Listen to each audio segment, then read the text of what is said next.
Hello, Tom Levecchia here with the latest edition of the Armchair MBA. If you haven't checked out my previous interviews with the Bull, check it out. I'm still battling COVID. He's battling COVID. Sammy, I wish you well. But we're going to barrel through today. We got some very, very special guests. First, I want to welcome Anthony Caucci, author of Mafia Made, a true crime story of the mob in Miami, 1990s cocaine trade, corrupt feds, and one man's determination to live free and with honor, no matter what the cost. Anthony, welcome to the Armchair MBA. How are you doing today? How you doing, brother? Good. And Benvenidos, Carlos, amigo nuevo. Yeah. Benvenido. Yeah, gracias. Thank you for having us. I thrown a little Italian in there because my Italian. Yeah, I see that. It sounded a little bit. Yeah, I speak Italian. My Spanish, I have an Ecuadorian wife, so she helps me out. But Beautiful. anyway, welcome Carlos to the podcast. Thank you for so having us.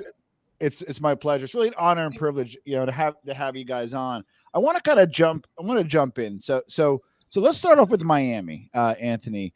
I'm always fascinated with like the mob scene in Miami. Can you kind of paint what the Italian mob presence was like in the 80s in Miami? It was, look, a lot of people don't realize how involved the mob was down here in South Florida. I wouldn't say that much Miami. Yeah. Possible. Not, I don't know what the fuck was going on down in Miami. South Florida, Broward, Hollywood. Yeah. Those areas, they were big. A little bit into maybe North Miami, but mostly, and they did everything they do up New York, except for hijack the airport. They weren't hijacking the airport over here. There wasn't none of that shit going on. They didn't have it like that. But you name it, they had bookmaking. They were fucking stolen shit. The usual, drugs. Yeah, the usual mob stuff. The only difference down here was there wasn't any territory. Like New York has the 5 boroughs and this, that, and the other thing. Yeah, this was wide open. Oh, you got one of those? What is that? A cat or dog? Sandy. You got one of those that like to jump in front of the fucking microphone. I got one, especially when you record. He's only when you record. He's sneaking up on me any minute now. But it was wide open down here, and anyone could do anything. There was no, you can't do this, you can't do that. But the bad thing about that was you didn't know who was who. Like I mentioned, I believe on the other podcast, was a guy, Dave Green. He was a detective for the Broward County Organized Crime Task Force, and he snuck his ass in just like fucking Donnie Brasco. Yeah, because nobody knew anybody, and they're all hanging out at Joe Sonkin's over there on the beach, and he walked right in, and bam, he took down quite a few people. Well, what's interesting about it though is obviously in Tampa and stuff you had the Traficantes, smaller but powerful group. So I was just always fascinated by Miami. You had the Russian mob. I even told there were some straight Sicilian mob. Obviously the cartels were huge. Why do you think the Italian mob never really had any foothold in Miami proper?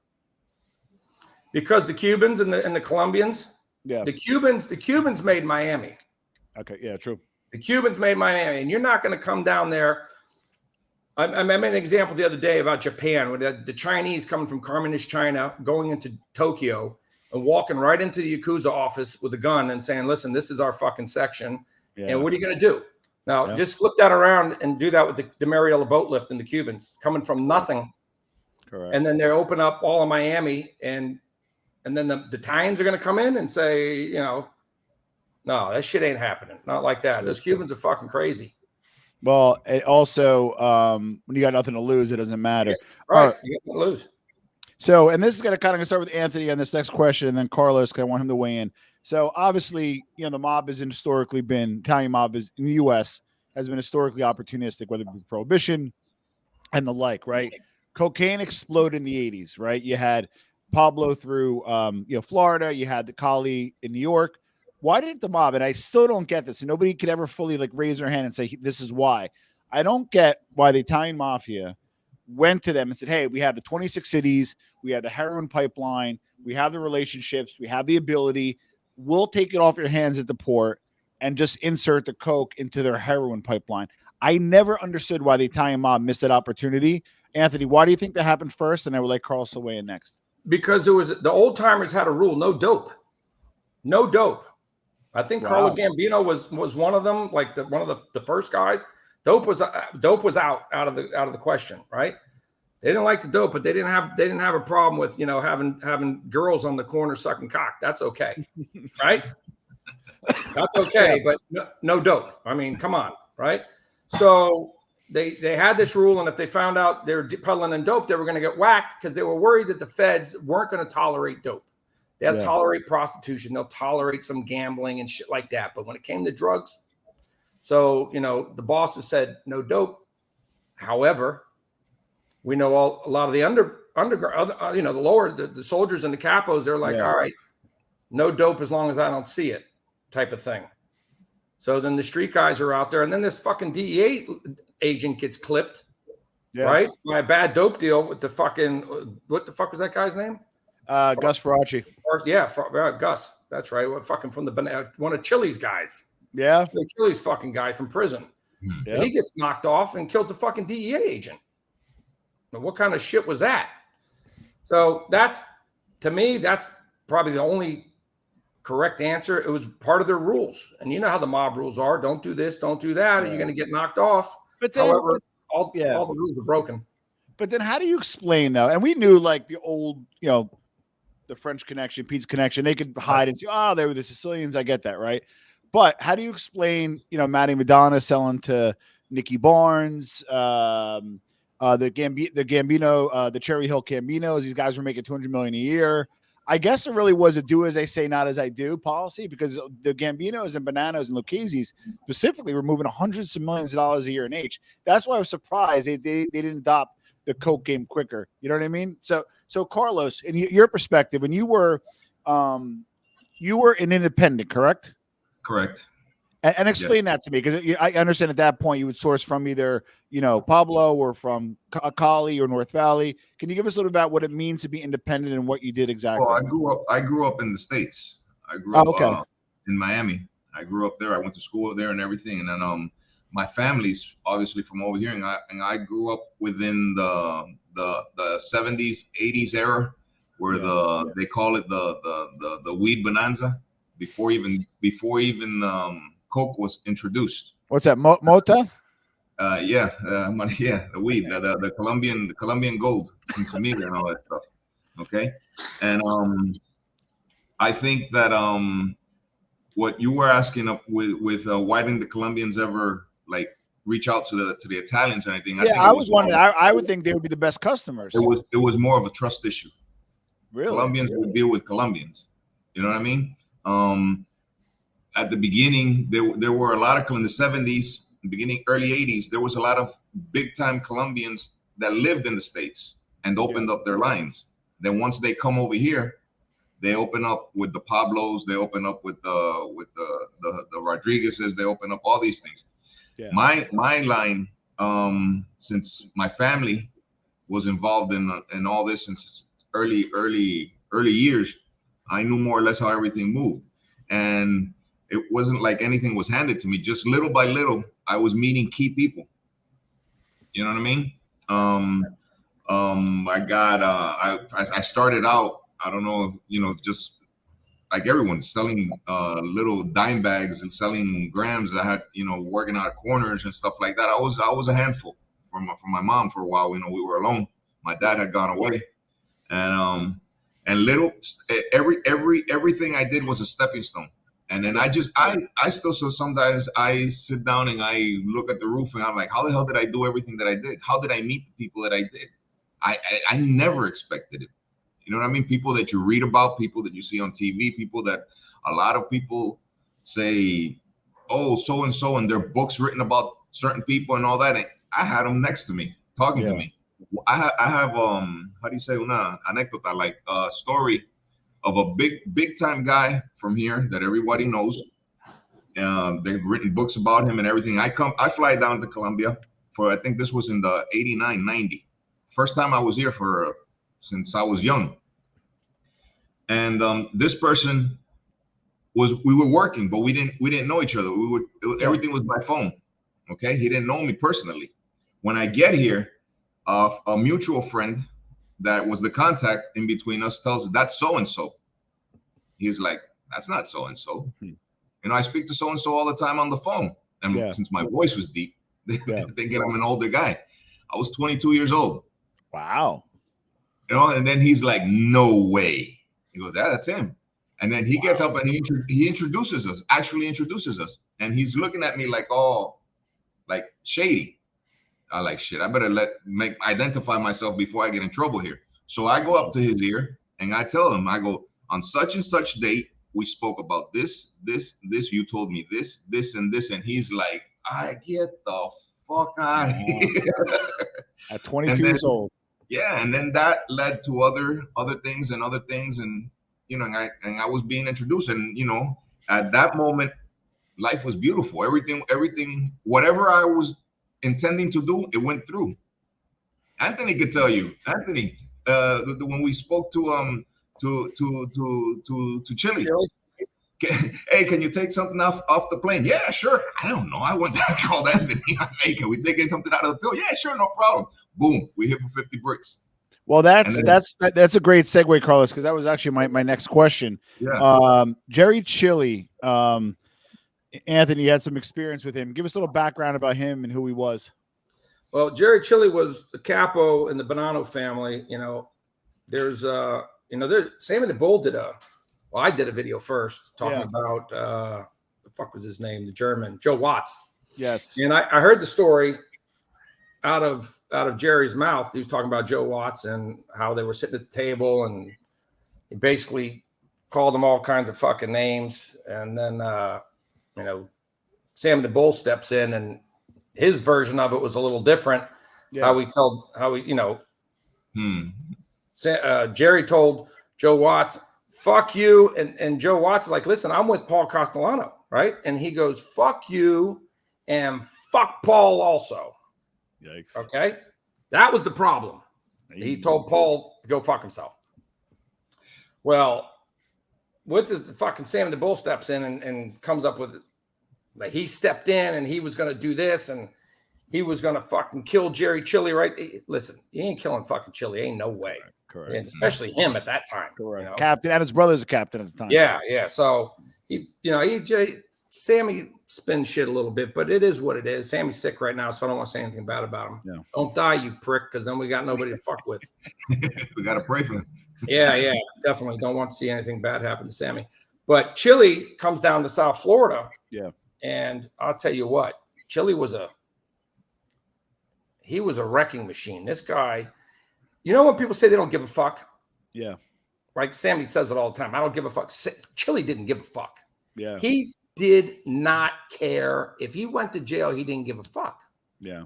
I don't want to go to jail. He didn't care. He's going to come out. He's going to do what the fuck he wants to do. And he doesn't give a fuck. And he ain't ratting. And there was no one more powerful down here than Chile. Everyone can say, oh, this guy was stronger. That one was stronger. Chile was a fucking beast. Well, I checked in with the Bonanno contact. And what I understand is he was like, this loudmouth, gregarious guy. I think it was one of those guys that like either kind of super loved or like you super hated, and like he didn't care what you thought about him. He just didn't care. And I think Messino was the one, like they shelved him for a minute, but I think he wanted him kind of out of New York. And I think that might have been part of the reason why. And then interesting enough is his son got killed with Lefty Gunn's son, which then a drug deal gone bad. I think Lefty's son wasn't supposed to be there, but this is where it's a small world. Lefty Gunn's granddaughter is Ramona Rizzo from the Mob Wives. She's a personal friend of mine. Okay. She was engaged to Joe Scalfani, who got hit with Gus Faraci. And Gus Faraci was holed up by Jerry Chile. It's like it's a fucking small world, man. Yeah, I think I remember he might have been in Chile's daughter's house. Yes. Yeah. And so he was a whale. He's down there. He set up shop. But that's my question, though. So I always thought the Chiles were more into junk, into heroin. But was he a big coke dealer, Chile? I wouldn't say that he was like the coke dealer, like us. Yeah. But he was the middle guy. Yeah. You know what I mean? Yeah. He didn't get his fucking hands dirty, but he was making a lot of money off it. Yeah. So you could say he was the coke dealer, but bring him a fucking bag of money and he's happy. But something about Chili, you're right. He loudmouth sitting there at the fucking end of the bar with his fucking parrot, his bird. Yeah.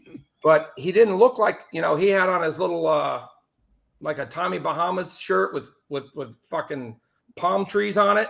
His hat, his cigar, flip-flops and shorts. This is Chili. Flip-flops and fucking shorts all the time. Unreal. Now, wake up in the morning, let's go rob somebody. That's fucking, let's go rob somebody. Did he set up a crew down there, or did he bring guys from New York? I don't know if I think he set him up. I don't think the only one that came down with him was Natty that I know of. Yeah. That came down with him. But as far as anyone else, here's some guys that are from New York that were down. Did they actually come with him? I don't know. And this thing with him getting shelved, listen, I heard that. For like a minute because of Messino. It must have been a real fast minute because when you get shelved, you don't get sent to fucking Florida. If that's the case, send me to Florida and shelve me. Because Chili was robbing those motherfuckers left and right. He wasn't kicking up what he was supposed to. And there's nobody down here to watch him. He was a big earner. He was a big earner, though. I think that's what kept him alive. He was making, and what he was reporting wasn't a fraction of what he was making. Yeah. Now, go ahead. Sorry. Yeah, and he didn't live like the only fancy car. Well, I don't want to say that because his wife's still alive. He had a fancy car, but it wasn't even his. It's like he wasn't flashy. Just wasn't. Got it. Now, Carlos, because now we're kind of going to start intertwining, learning a little bit more of the cartels and the Cosa Nostra. You being an independent, right? Doesn't that offer some exposure to possibly get shaken down by a Jerry Chili, by maybe another wise guy, maybe by a Colombian, maybe by a Cuban? Because if you're independent, it's like they're going to try to shake you down. And if you're independent, you may not have a team to go back to. Has it happened? And if so, what did you do about it? Well, in the States, I never got shook down. My guys that used to work for me, like for instance in Philly one time, one of the guys that handled all my business up there, some guys from the Italian mob. Remember the story? Came to try and tax him. At that point I called Anthony and listen, I got this problem. Can we do anything? And that was handled. And then that way, over here in Colombia. Wait, really quick, you left out the best part. You threw something, and I know maybe Anthony probably one of these guys remember. You threw them like something like five, like you threw them like something, which was laughable, but like it could have been like $100,000, and it still would have been okay. We gave him 50, wasn't it? 50 grand. We gave him 50 grand. Peanuts.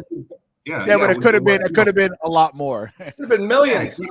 It's either take this or don't take anything, and we'll go. We'll do whatever we got to do. Yeah, I mean, you're not gonna win. No way. I'll send a crew. You take that first crew out, I'm send another crew. You're gonna be fighting all your life. Yep. Yep. So that was handled like that. And then over here in Colombia, I was in good with the main people, and they were gonna take care of me. You know what I mean? The time that I got kidnapped, that Anthony had his hand also in there helping me get out of that bind. That's when Mr. Pablo was financing his war against the government. Wait, you got kidnapped by Pablo's people? It was Gacha's people. Gacha and Pablo used to be partners. So Gacha's people picked me up.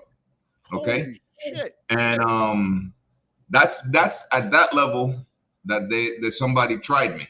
You know what I mean? Other than that, I was how can I say that it doesn't sound cocky. Right? No, that's all right, Carlos. We're not recording. Carlos, nobody's gonna see this. Don't worry. I was the baby for a lot of the main guys in mostly here were in the coast. I was the money maker. Whatever I touched was turning into gold. They're gonna take care of me.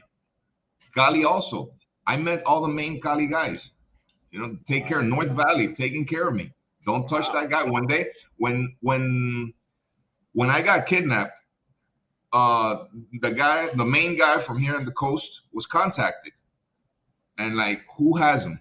He found out. He's the one that found out who had me. Wow. Right? I didn't even know until the moment. And his message was, anything happens to that kid, hell's gonna break loose. Wow. And then you got like, did they like torture you a little bit, or they respect? No. They didn't touch. No, nothing. The only scary part for me was not knowing where the hell I was going. When they put that bag, they put me in the Jeep and they put that bag over my head. I didn't know what the hell was going on. And then other than that, when I get to the shack where they had me one morning, it was like 4:35 in the morning. These fuckers start shooting pigeons. I got room. I go, oh shit, it's over. How old were you when that happened? I was 23. I think it was 23, 24. Jesus, I was worried about exams. God bless. God bless. So okay. So obviously you were pretty, and thank God you're okay. But Anthony helped you out with that, right? Correct? Yeah. I needed the money. I didn't have the money here in Colombia. Obviously, I had the money in the States. I needed somebody to bring it to me. So Anthony, how did you did you guys have that? Did you have the liquid? Did you have to go to the bank overnight? Like how did you? Oh yeah, I'll tell you how that went down. Yeah. I just went under my mattress and grabbed fucking $2 million and walked right through the airport with it and just told the people at security to fuck off. I'm gonna rescue somebody. So it's quite funny because when he first asked me this shit, he said, listen, they got me and it's $2 million. And in the back of my head, I'm thinking, oh, you're fucked. He goes, I need your help. I need your help, right? And I'm like, all right, whatever you need, I'll help you. Well, I shouldn't have said that, but no. He goes, I need you to bring $2 million and come fucking get me. And I'm thinking, my back of my mind knew this is impossible. It can't be done. Correct. So I said, sure, fucking, I'll help you if I can, but I really can't. How am I going to get $2 million on a fucking airplane? He goes, you just buy the ticket and tell me what seat you're in and I'll have it in the overhead compartment. I was like, fuck, he got me on that one.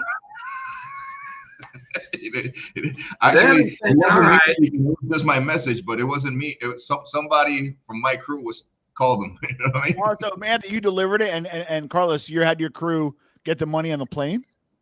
Yeah. All he had to do was buy his ticket and give me his seat number. How'd you get past customs? We had everything hooked up. Airport, I was taking. Imagine that. I was taking every 2-3 weeks. I was taking out 2,000 bricks out of the airport. 2,000. I had it under control. Yeah. Shit. All right. So I wanna. Let me get back to my notes because otherwise we'll be. So I love. Not that. Well, hold on. You missed the best part. Please. So the money is one thing. Getting on the airplane, I'm thinking to myself, all right, well, how do I get off the plane? There's no way to get through customs in Colombia with $2 million. Yeah, I was gonna say. You're gonna get disappeared real fast if they see that. So I'm like, yeah, I'll do it, but there's no way of getting off the fucking plane. I ain't taking that risk. They'll whack me out. Yeah. He goes, don't worry. When you get off the plane, the cops are gonna grab you and they'll take you. And I'm like that? And they'll take me, they'll take you, they'll get the money and and I'll be okay. And I'm like, oh, fuck. All right, let's go. Let's roll. So talking about, and I always like to, and we all know this, there's big differences how, the Cosa Nostra in Sicily, the 'Ndrangheta in Calabria, and then the Cosa Nostra in the U.S. There's, the three distinct organizations, and obviously the cartels operate distinctly as well. But one of the things I don't get, I want you guys' opinion, I'll ask Anthony first, is the Calabrians and the Sicilians went, at least initially, to the Colombians. They set up brokerage, at Alberto Panuzzi. There was Contreras Caruanas, and they set up these organizations that bought directly from the Colombians, and then they became big coke dealers in Italy, especially the Calabrians, right? So why did the Calabrians go from being like farmers to now being $50 billion a year? Why the American Cosa Nostra almost like gave it away to the Mexicans? I know you said no dope, but I just can't wrap my head because it's not a moral issue, because the Calabrians essentially have a similar caricature type as a Cosa Nostra in the U.S., and the Sicilian Cosa Nostra has even more of a close knit to Cosa Nostra in the U.S., and they're big cocaine dealers in Italy. So why do you think the Italian Mafia was one step ahead of the American Mafia and became billionaires like the Colombians, like the Mexicans, while the American Mafia kind of got shut out? I can only speculate, but I'm going to be 95% on this one. the Italian mob in Italy had more control on the government than the American mob had over here. You want to fuck with them, they're going to blow you up. They're going to blow up a building just like the Colombians did. Correct. They were scary. They were fucking. They were just as scary as the Colombian, as you know, Pablo blowing up. Judges, like, but not even like a judge, like two popular magistrates, like next to each other. Okay, so now as time goes on and shit changes, now over there they've arrested a lot of people, and you know they bring them to trial underground. Yeah, where and they're bringing in witnesses to testify, which they never did before. Yeah, so they really put a damper on their ass. Yeah. So when you look at it today, it's not like it was when they first went in. They had their hooks in the government. Well, that's why I always say, because if you look at the business model, right? So I think, in my opinion, the Cosa Nostra in Sicily, although it's still very strong, is a shadow of the Calabrians. They're all related. They operate like the Cali cartel. They're business people. They only work in one product. They don't diversify. They're like an inch wide, mile deep. They control like 5 continents, right? And they're business partners with the Colombians and the Mexicans. And they love them because they come with cash and they pay well and they pay on time. And you guys know in that game is a premium. So Carlos, what's your opinion on that? Why the Italians, talking Italians, kind of had a one-up over the American Cosa Nostra in the drug trade? What's your perspective on that? Exactly what Tony says. It's the management that they had in the government, and the way that they controlled the streets and everything. It's like now in Mexico, I think the dealers, the cartels and stuff handle the government. They put up the presidents, they put up the senators, they put up the mayors, the governors. They put them up. It was the same thing over there in Italy. Like you asked me, like in the States, the Italians wouldn't go directly to the Colombians. The Colombians, it was a trust issue. But if you would get an Italian in Italy, in Sicily, they would trust them. Yeah, because of the control they had. They they wanted to go on a shore run. They weren't going to be taking any shady moves. That's all it is. So it's a trust issue. That's a good point. Now, I was reading an interesting article that talked about how the drug trade. Obviously, Colombia was manufacturing, cultivation, and distro, but now the Mexicans took it over, became powerhouses. But I heard the Colombians are happier than a pig in shit. They don't make as much money, but they just make it. Here you go, and call it a day. They're in the back scenes now. They handle everything. They handle everything. They're making even more money than before because now it's more volume than anything. And okay, the Mexicans want all the attention. You can have it. Yeah. Colombians are more, but everything comes out of here. Interesting. You know what I mean? So going back to Florida, there was the Cavalcante crew that way, and I think you told the story about it. The Cavalcante guy who screwed you, Anthony, right? Well, it wasn't intentional. He introduced an FBI and a guy named, speaking of fucking Italy, Mario Adamo. Yeah, this cocksucker Adamo. He was a soldier. He's a soldier with the Cavs, right? He could have been. I know Adamo checked out because he did 15 years in the state. I think it was the state. Well, he did his 15 fucking years. Yeah. And when I had to sit down with him, there was something about him. He was talking fast, he was one of those guys that are real likable that could talk. He was a talker boy, always energetic. Yeah. But there was just something off about the guys he had with him. And I was like, he goes, listen, check me out and, get back to me. My name come back good. I called around. He came back good. No one would ever thought. Yeah. This motherfucker did his 15 years, got deported to Italy. And when he hit Italy, he was life sentence. He had a life sentence in Italy. Oh, shit. So when he gets over there, he kept his fucking mouth shut for the 15 years, knowing he had a life sentence in Italy. Yeah. He picked up the phone and said, listen, if you get me out of here, I'll take down this one. He got 300 people. Holy shit. 300. Money also, no? And, not only did they get him out of prison in Italy, he's a paid informant. He's got a fucking visa. He's a fucking American citizen. He was making a few $100,000 a year, driving around in a Porsche. Jesus Christ. I heard of him. And then, but you were in Florida, you were on some like Joey Flower, like you were a few of the names at Asituro, like you knew some like pretty heavy hitters. So give us maybe by family or by group, Who was down by you? Because you knew some pretty serious people. Well, when I was little, you had Gaggy. Yeah. He was pretty big. Tony Plate. Yeah. He was a big one. And a lot of Yeah. people don't talk about Tony Plate, and no one even heard about him until They say that's Gotti's only killing by hand. Is that true? I don't know if it was by hand or how he did it. No Well, one you know what I knows mean, by God no or one knows whatever. Yeah. how he whacked him because no one's ever found him. Oh, okay. No one's ever found him. My mom said the other day, because she's got a good memory, she goes, "Yep, I know what car he got." And he got into that car. He was with that guy, and he drove that way in front of that store. I was like, "Damn, all right, well, shit," because I was little. And you got Chili, Joey Flowers, guy named Reynolds is on the. There's a few more guys that are still alive, so I can't say. Yeah, of course. And Asaturo, Tumac, all these guys are down here. Were you shocked when he flipped? Because in Jersey, I was younger, but we were shocked. Yeah. Tumac. What was his reason? Oh, his reason for flipping was, if I remember, they were gonna clip his Castle was going to kill. Yeah, his Castle was going to kill all of them. Yeah, the Castle was going to take out the entire Jersey family. Like, Right. the only reason they didn't, and this comes from the Lucchese made man who told me, said they didn't have enough anywhere to put the bodies. That's the only reason why. Right, but his reason for flipping, I don't think it was because they were going to kill him, because I thought it was they went after his wife or something. I believe so. Correct. In his And when case, he heard that, Yeah. he said, "Wait a minute, well, you can't do that. That's part of the rules." But what you say, gas pipe didn't give a fuck, correct. right? So that was his reason for flipping, because he heard that, whether it was true or not, because you know how the feds work. Yeah, of course. You know how many times I've got a fucking FBI card on my door? Oh, there's a hit on you.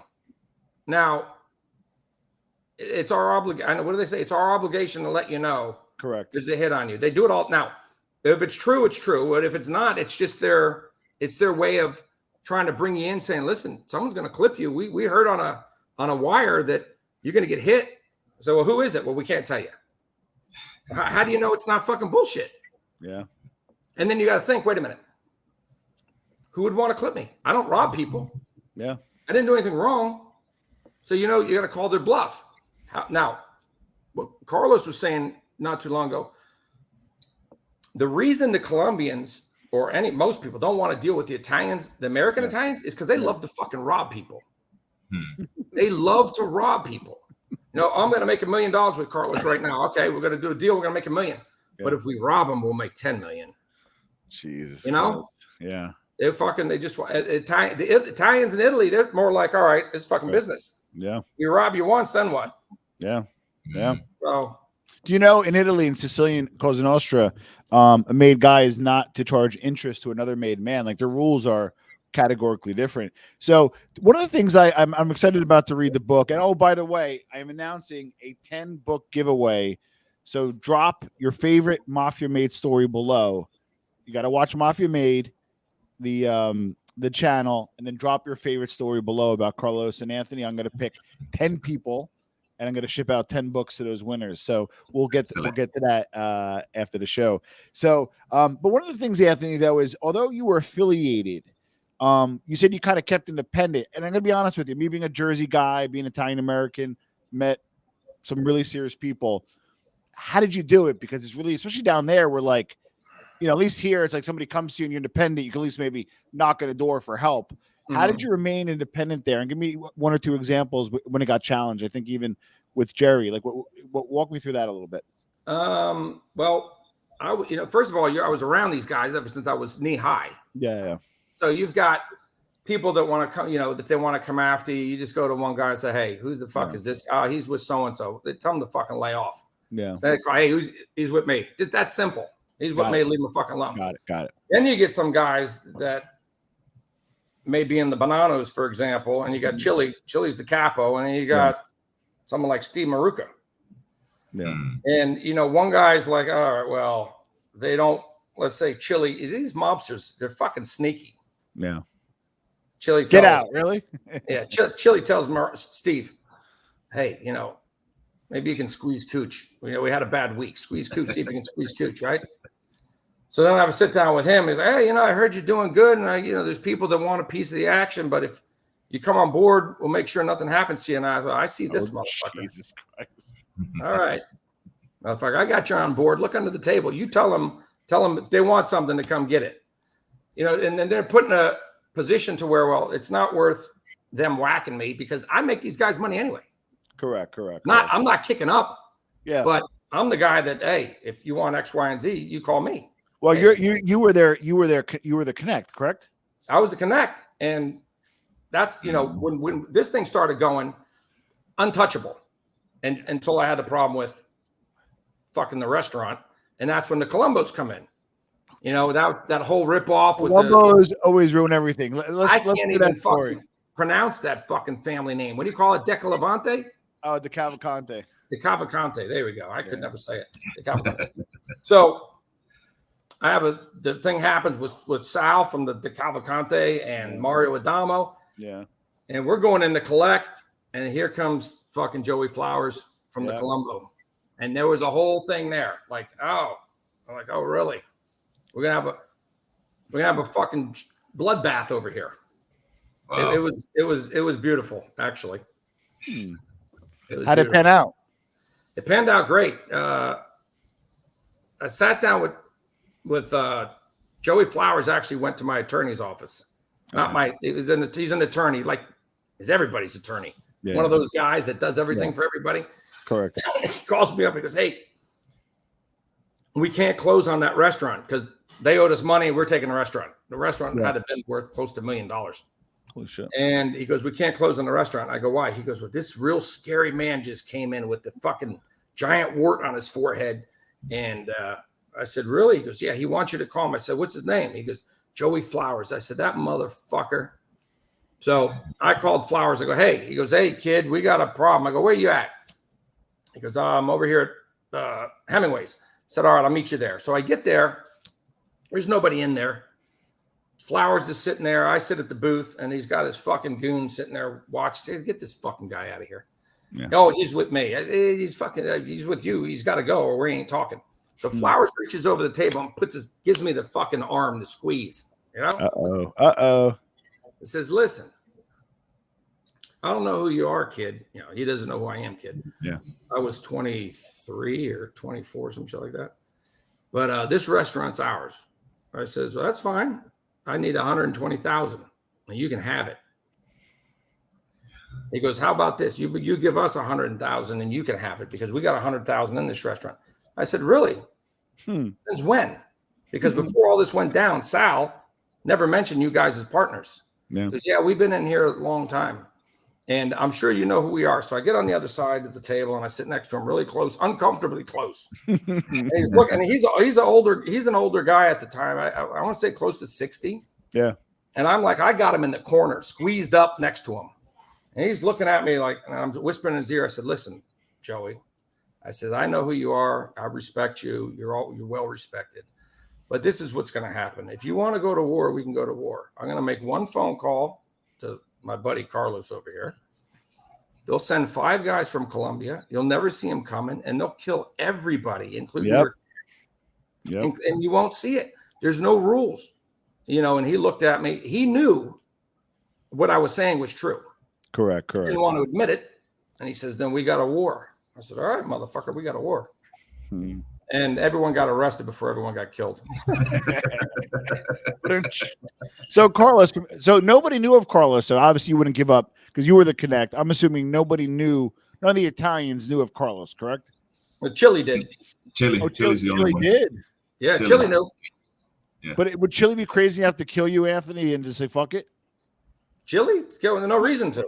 No, to get the car, to just cut you out and get your profit on Carlos. No. Nah, he knew him like he didn't know him like that to where he can pick up the phone and call him. No. Oh, okay. He knew what I was gonna say. Okay, got it. Okay, so how did the coke game change with the Mexicans? So now fast forward, what's it like to see in Miami now? Obviously, you guys are out of the game, but as I guess previous guys, what's the landscape now in terms of the drug game?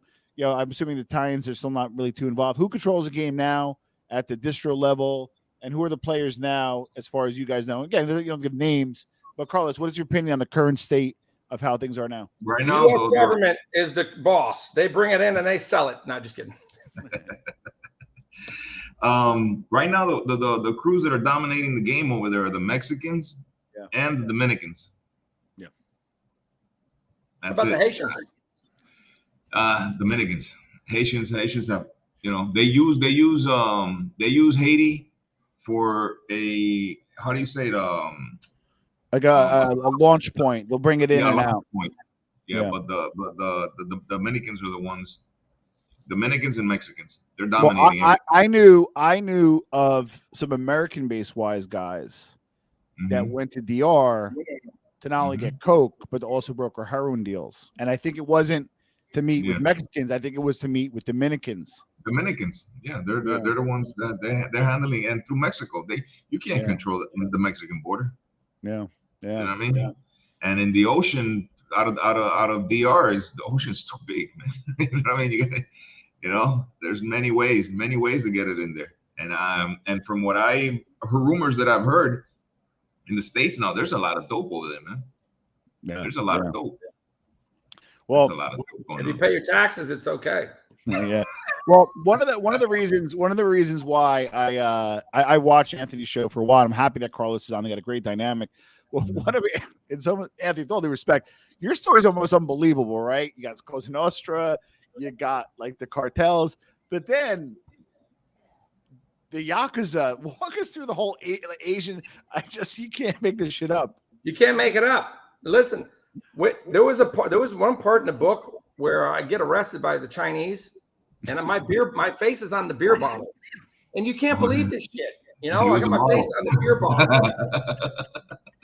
and I'm looking at the beer bottle, and I was going to make a shitload of money just hanging out in Taiwan, and then I get the beer bottle, and I'm at this like celebrity party, and I read it, and it says bottled and printed in fucking West Palm Beach, Florida, and I'm like, are you fucking kidding me?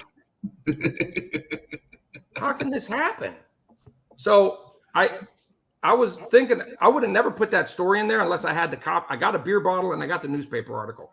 I love it. I got it. And so it's insane. It's insane. And then I go to Japan. Yeah. And I go to Japan and I'm like, all right. And man, I'll tell you, in no time. I didn't tell a lot of the story, but the ones that run Japan, well, not all of Japan, but that area that I was in, Roppongi, Iranians and Israelis. Oh, Jesus. You never think. The drug game was run by Iranians. Wow. Iranians don't know anything about drugs. Nothing. Yeah, I was going to say, they're not players in this place, yeah. They know hashish. They were selling hash over there. You couldn't find weed. Wow. People smoking hash. I'm like, what the fuck is this? I've never seen hash before. Hash is like garbage weed, unless, you got high-end hash. Yeah. I was like, fuck, let's bring the Crippy over. And they're like $50 a gram for a bud back then. I said, $50 a gram. Send me fucking 15 lights, 1,000 watts. Let's start growing. Wow. Went over in the middle of nowhere. Boom, trees. Wow. Load of money. Now, did you reconnect with Carlos to get some coke through there, or that was too far? Yeah. We always stayed in connection and got several things through. We worked it out. How about this collectively? And you guys can point fingers at each other. What was your biggest fuck up as a team, and how much did it cost you? Fuck up. That had been one biggie. As a team. You between you and him, one big fuck up that one of you guys did, and now you got to point each other at who did it. Our biggest fuck up was just recently. What was it? It was that guy got killed. You remember? That was our biggest. Yeah, we never had a big one with me and him were working. We did good. Never had a fuck up. He's had some fuck ups by himself, and I had my own fuck ups. But together, I don't think we got together. We know. We just the loss we took was 4 years ago, no? Yeah, that was like $200,000. About it. 200 grand? Nothing. Yeah. That's nothing. That's fucking. That's not that bad. No, that's it. It's not that bad. Now, very recently, at the port in Calabria, Gioritato, it's they call it 3,000 keys that was set for the Calabrian mob. What happens with that? They pay half, you lose, somebody's got to get fucked, right? So when 300 keys get intercepted by the police, and I really believe this wasn't one of those bullshit pickups. I think this was a real one, given the size, right? Give us the economics behind that. Like, who pays when, somebody gets stuck. How does that work? How did it get popped? The aduana found it. The customs. But it was coming off what type of vessel? From Colombia, a shipping vessel. They found them in like washing machines and different type of stuff, and they literally found 3,000 keys. I think the person over there is in trouble. Wow! So they're still on the hook for the money? I mean, it all depends, because that sounds like it was snitched on. They don't just do 3,000 keys just like that. Oh shit! You know what I mean? So if they find out where the leak is coming from, that person could be in trouble. If it's a true hit that there was no cooperation or any snitches involved, it was just the cops being lucky. Yeah. But nobody. It's, you know what I mean? It is what it is. You know, it's not sugar. So what would 3,000? So let's just say I have a direct connect. Let's say I'm from Calabria. I got an agent down in either Mexico or Colombia. What does 3,000 keys wholesale cost nowadays? Well, here they're going for 2,500 US a brick, and Mexico right now I think they're going for like about 17, no, something like that. I think Europe is like closer to 30, no, because they got to transport it. Europe right now is 27,000 euros. So you're looking at 27 to 30,000 euros.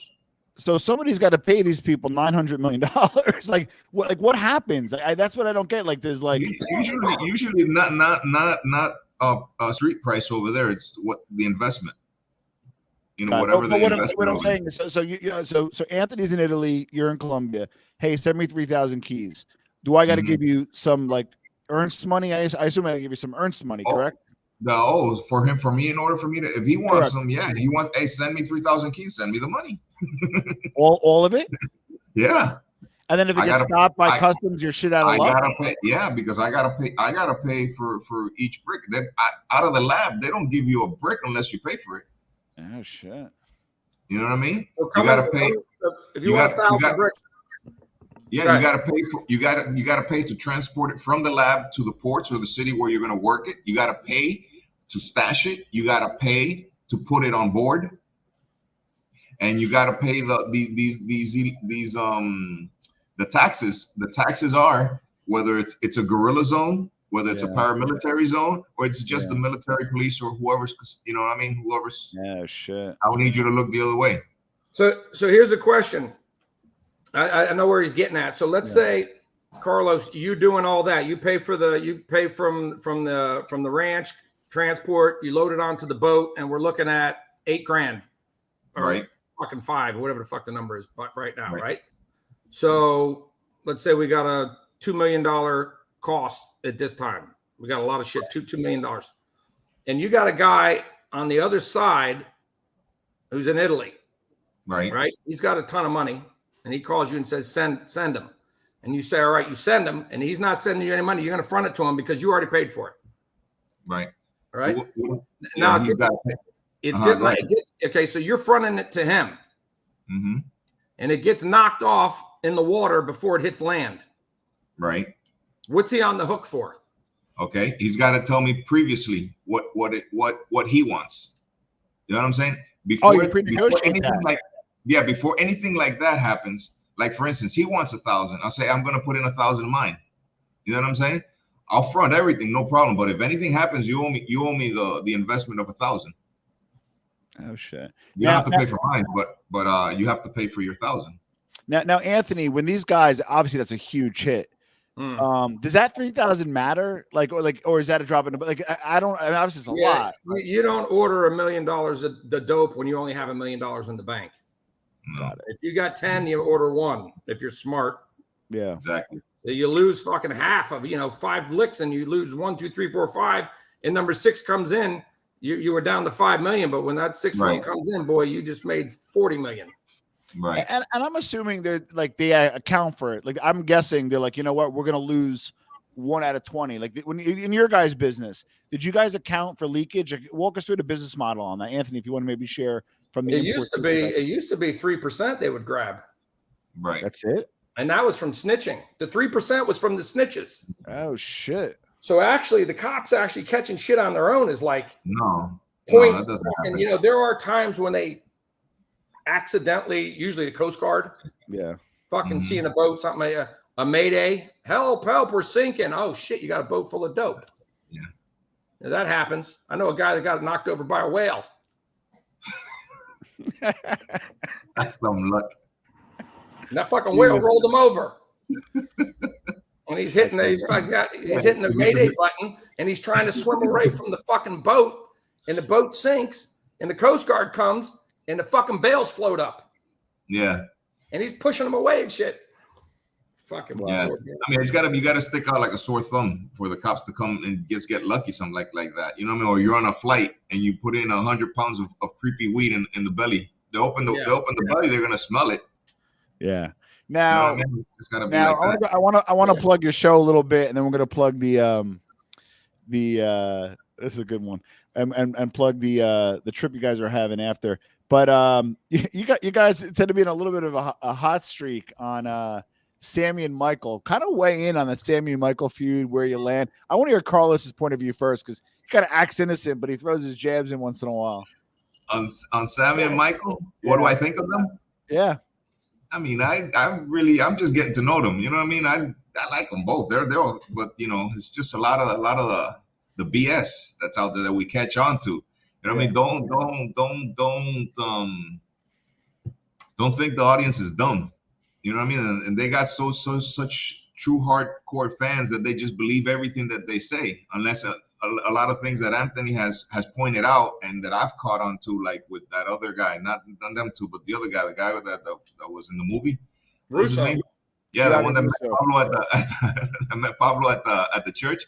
I mean, it's just, I think, just come out, say the truth, man. If you cooperated, you cooperated. If you didn't kill anybody, don't kill anybody. Just say it. You know what I mean? Just be truthful out there. Just what the hell? You know what I mean? Well, I full disclosure, I'm very close friends with Sammy's daughter, and I'm actually was related to him through marriage. I didn't meet Sammy until the interview, because when he rolled, I was only like 15 years old. I couldn't go to the wedding because my family was like when he married my cousin, and they're like, my mother is the opposite. My mother kept me away from all the wise guys if she could, in terms of like that kind of stuff. But I know the Gravano family pretty well. They're actually like very good people. And then I interviewed Francis back in 2017. I'm going to probably get him back on again. I found him to be a decent guy. So Anthony, give us your take on Sammy and Francis saga. They're both good guys. I don't know. I can't say that they're great. They're good. Fuck, what do you say? Yeah, they lie. Okay, but we all lie, right? We all lie. But there's certain lies that me and Carlos have to bend the truth, because we don't want to say and fucking get locked up, right? So we got to but that's right. Might change this and change that. But I'm not going to say I'm a preacher and then lie on every other word that comes out of my mouth. I understand when he lied in the past. That's fine, because he wasn't a preacher then. But then you're still lying to people. But we're really breaking their balls. I don't hate them. I'm not angry. It's all real. It's real fun. It's just we're breaking fucking balls. And I'm pissed off at Mike because he's got 2 clean videos in a row, and it's no fun. I mean, I was a little shocked, and stop me if I'm wrong, because I remember you're really. By the way, I loved your earlier stuff. You would just get shit faced and just fucking ramble. Right. Like, you got to throw, you guys, I don't know if Carlos drinks. He doesn't seem like I don't know, he might drink, but like, you got to throw some of those in, man. The shivers. Oh, you had a Glenlivet 12? How the fuck would you can see through the fucking? Oh, over there. Okay, I was gonna see. You can see I can't even read it. I'm just that much of a Scotch drinker that. Yeah, there's a bunch of empty fucking boxes back there. No, you don't do the shivers anymore, huh? Yeah, I do. It was you told me about the 18, right? I used to drink that Japanese shit. I was like Buchanan. Yeah, and then there's another Shivers 18 you told me when we was in Colombia. You used to try the 18. That was good. Buchanan. Yep, Buchanan's good. Yeah. Are you a bourbon guy? I'm not really. I've been a staunch whiskey guy for the last 20 years. I got into bourbons. If you do the right bourbons, you will never go back. I just had a Blanton's. It's a little hard to get, but you guys are resourceful. Blanton's is one of the best ones you're going to get. It's got a little horse on it. And and it has like a letter on it. And if you spell them all out, it's hard to get all of them that spells Blanton's. They actually send you like a fucking like a big mural. It's like a big deal. Like old white people, rich white people with money do it, but it's still fun nevertheless. And it's like one of the best bourbons out there. Check it out, Blanton's. Highly, highly recommend it. I like Glenlivet. It's good. I like Oban. Oban's probably one of my favorite singles, in my opinion. Okay. You know? So, all right. Now, speaking of drinking and some fun, you guys are setting up some excursions out to Colombia. Walk us through that. Go ahead, Carlos. Well, it's carnival time over here. You know what I mean? It's once a year in all countries they have a special carnival, like in Rio, Mardi Gras in the States. Carnival, yeah, in Italy. And Venice is the most famous, I would say, is Brazil. And then I know Colombia. And then a very close, not as crazy, but Venice. Right. Every country has one carnival at the same time. And Rio and Barranquilla is the city for that carnival. Oh, wow. Okay? So that's coming up now on the 25th of February through March 2nd.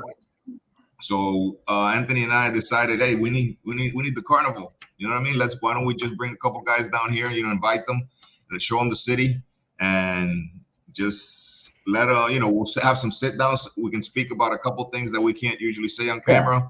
Let them get to know us and show them another side of Colombia that no one knows, and maybe the part that they also know. Get it to let them live it in real life. Let them get a taste of it. You know what I mean? So we have a couple plans for them. We have a lot of fun lined up for them.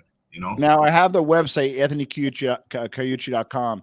I'm going to drop a link in the description. Is that where they can reach you guys to inquire about it, or should they email Carlos, or what's the way to find out? Best way to email us is mafiamade1971@gmail. Or Mafia Made Colombia @gmail.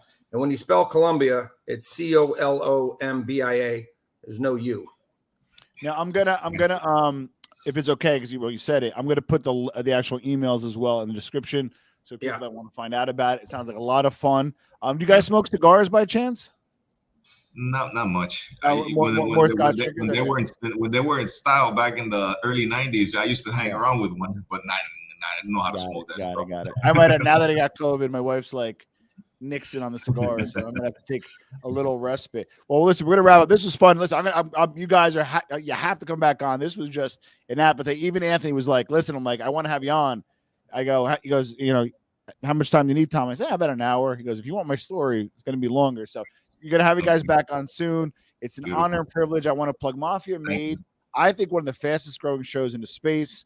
AnthonyCaucci.com, the book Mafia Made. I can put all these links below. You not only could buy a book, you not only see some great content, you could also have some fun in Barranquilla. Exactly. We're giving a trip away also, so let them link into our subscribe to our channel and find out how they can probably win a trip. We're gonna be giving and don't forget, I'm giving away 10 Mafia Made books. So just put your favorite it's gonna be your favorite Carlos and Anthony story below. Don't bullshit. I'm going to copy and paste and verify with them, so don't make shit up.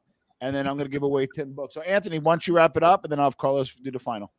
All right, guys. Well, I appreciate it. And definitely take a look at – which video was it, Carlos? It was Wednesday's video, right? Yeah, we're Al Sharpton, and I think that's the one. Al Sharpton. And I interviewed Al Sharpton. And when I was interviewing him, I interviewed Mike Francis a little while earlier. I was this close to asking about Francis. I couldn't do. I pussied out. I'm not gonna lie, I pussied out. Anyway, listen, it was Carlos's idea. We're giving away a trip to Colombia. So check out that video that we posted on Wednesday. It's got all the instructions, and do what you can to win. And put your comments. Put your answers in the comment section, because listen, when you come to Colombia, you're never going to want to go home. Unbelievable. We should do of the 10 books. We should maybe put one ticket in there, like the golden ticket. Whoever gets like Willy Wonka. There you go. Actually, really quick before we wrap up, Anthony, I'm gonna and you got to forgive me, because again, I was like OG Mafia Made, and then by the way, my condolences about your wife. So I'm really, really sorry about that. I was going to tell you privately, but I just want to share that with you publicly. My heartfelt condolences. And I know you took a bit of a well-deserved respite. But when you came back, I guess a little convoluted, but you seem to be a little nicer towards Johnny A-Late these days. And I'm friends with Johnny A-Late personally. Right. I have a thick skin. I get called names for it. He gets called names probably because he's friends with me, but you kind of are more fair towards him about A-Late. Yeah. I heard, when I heard Rat at the beginning, when I first, this fucking whole YouTube thing was an accident. I started it because of COVID. Yeah. And, we wrote the book and I heard the UK was locked down, right? They were locked the fuck down. Yeah. And I was talking to my wife and she said, why don't you just do a thing and tell a story? So I get on the couch and I tell a story. And then boom, I'm telling you, 3 weeks, I got 5,000 subscribers. I remember that. And my buddy goes, man, you're killing it. And I'm like, what the fuck is 5,000 subscribers? What's the big deal? He goes, you have no idea. I really don't. So the whole thing was just like just an accident. And then when I heard rat, I didn't even check. Yeah. John A. Rat. This got rat. So I started hammering people. Yeah. And then I heard the story of why they cooperated. Yeah. And some people have a legitimate reason. And then after knowing the mafia rules and all this other shit, it's like, look, they turned their back. It's A-Lite. If it was La Cosa Nostra, if they were worried about him, they should have clipped him. Yeah. That's it. Right? Yeah. You don't send him off to fucking Brazil and then get surprised when he comes back and he fucking rats you all out. Yeah. Right? If you got an issue, knock him off and you wouldn't have this fucking headache. Good point. But he's over there and he comes back and I listened to his side of the story and I'm like, wait a minute. As opposed to the Bulls story, John Gotti's one thing. If he wants to say John Gotti tried to make him take the fall. Yeah. Okay. Why'd you testify against Vinny DeChin? Why'd you testify against the other 35 people? Bobby Cabert in New Jersey. Yeah. All these people. So I sit there and I think the bottom line, Sammy didn't want to go to jail and die there. Right? That was it. That's everyone's really reason for the most part. Yeah. If people don't want to do 50 fucking years, they can do 10. But next time you go to prick your fucking finger and you say before God and country and, you put your life before everything, you better think twice about that because life means life. Doesn't mean it's only life when it's convenient, Correct. I can, when I get caught, I'll tell on everybody. But for now, I'm going to pretend it's like, I'm a fucking made guy and I'm a tough guy until the fucking handcuffs go on and it's over. Yeah. Well, that's one of the things. I think one of the things is when things are good, the name's used and you get the benefit. But when things get a little rough and choppy, sometimes they kind of turn their back pretty quick, and that makes a lot of sense. So Carlos, we'll have you wrap it up. We got a little sidetrack. I just had to ask that from we're gone. I like that Anthony's a fair guy. So Carlos, we'll have you wrap it up. Well, I just want to thank you for the opportunity. Thank you for the invitation, and hopefully we'll be back soon. You know what I mean? And, my pleasure. Check in with us for that Colombia trip. We have a code that you need to break. Maybe somebody from this channel jump over there and break the code. Okay? It'd be an honor. Thanks, guys, so much. Thank you, buddy.